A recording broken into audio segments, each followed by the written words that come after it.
आक्रांताओं के चिन्ह को अयोध्या से मिटा दिया, आने वाले दिन में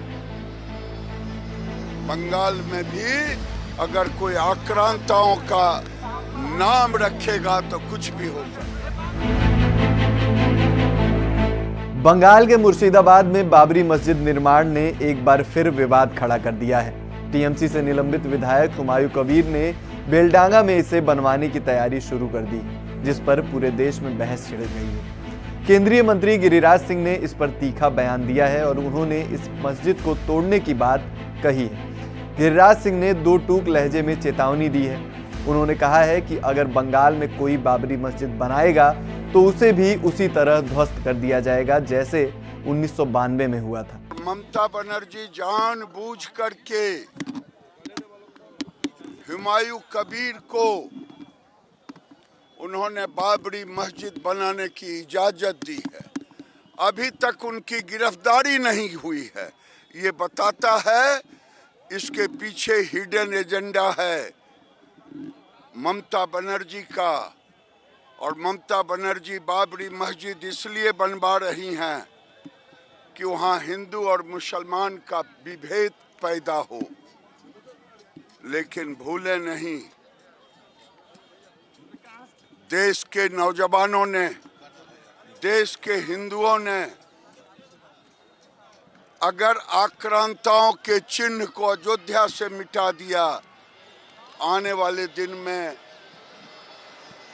बंगाल में भी अगर कोई आक्रांताओं का नाम रखेगा तो कुछ भी हो सकता है। गिरिराज सिंह सिर्फ मस्जिद पर नहीं रुके, उन्होंने सीधे पश्चिम बंगाल की मुख्यमंत्री ममता बनर्जी पर निशाना साधा।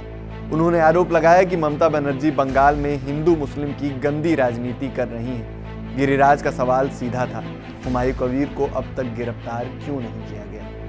बीजेपी का कहना है कि ममता सरकार जानबूझकर हुमायूं कबीर जैसे नेताओं को ढील दे रही है ताकि राज्य में सांप्रदायिक तनाव बढ़े और उसका चुनावी फायदा उठाया जा सके। गिरिराज सिंह ने तो यहां तक कह दिया कि अगर बंगाल में बीजेपी की सरकार बनी तो ऐसे हर विवादित मस्जिद को जमींदोज कर दिया जाएगा। बात सिर्फ मस्जिद की नहीं है, इसके पीछे एक गहरी सियासी जमीन तैयार की जा रही है। गिरिराज सिंह ने इस दौरान बंगाल में हिंदुओं पर हो रहे अत्याचारों का भी जिक्र किया। उन्होंने इसे एक बड़े खतरे के तौर पर पेश किया और बंगाल की जनता को आगाह किया कि अगर अभी नहीं जागे तो देर हो जाएगी। बता दें कि बाबरी मस्जिद की नींव रखने वाले हुमायूं कबीर ने अपनी अलग राजनीतिक पार्टी का ऐलान कर दिया है। हुमायूं कबीर ने अपनी पार्टी का नाम जनता उन्नयन पार्टी हुमायूं कबीर ने बताया कि वो ज़रूरत पड़ने पर सभी 294 सीटों पर अपने उम्मीदवार उतारेंगे। हमारी पार्टी सिर्फ आम लोगों के विकास की बात करेगी। पश्चिम बंगाल में 2026 में विधानसभा चुनाव है। बता दें कि बाबरी मस्जिद की नींव रखने वाले हुमायूं कबीर ने अपनी अलग राजनीतिक पार्टी का ऐलान कर दिया है। हुमायूं कबीर ने अपनी पार्टी का नाम जनता उन्नयन पार्टी रखा है। हुमायूं कबीर ने बताया कि वो ज़रूरत पड़ने पर सभी 294 सीटों पर अपने उम्मीदवार उतारेंगे। हमारी पार्टी सिर्फ आम लोगों के विकास की बात करेगी। पश्चिम बंगाल में 2026 में विधानसभा चुनाव होना है, ये सभी को पता है।